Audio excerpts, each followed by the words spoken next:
How is globalisation going to affect the UK labour market? Incredibly difficult to predict, but my assumption is that the transfer of essentially all labour-intensive activities out of the UK to developing and emerging countries will continue. So that affects manufacturing and other tradable goods production profoundly, and this is not going to come back.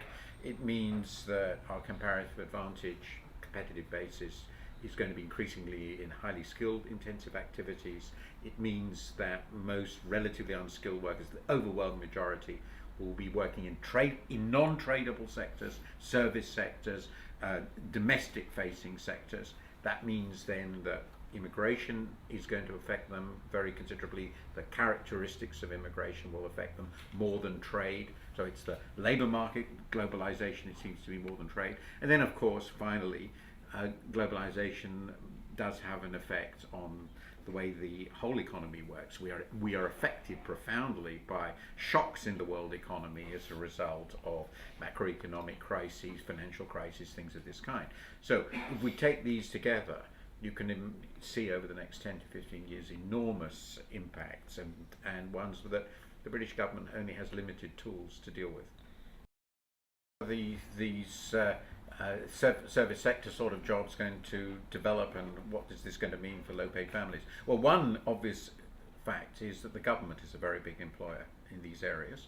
So government expenditure and government support for these sectors, I mean, think of the care homes, things like that, is going to affect very much ultimately the employment and income opportunities in these sectors.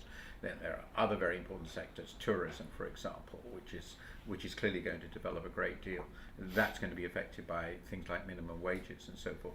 But it does mean that the government directly, through its own expenditure policies and indirectly through the way it promotes the service sector, is going to be very, very important.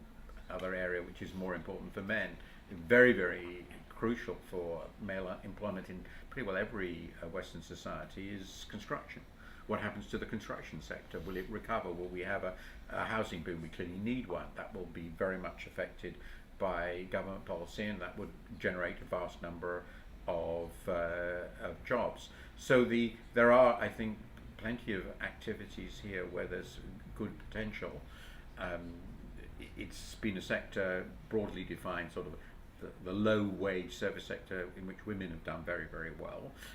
That's likely, I think, to continue, but its development is going to be determined very, very much by the way economic policy and government spending develops in the next 10 years or so.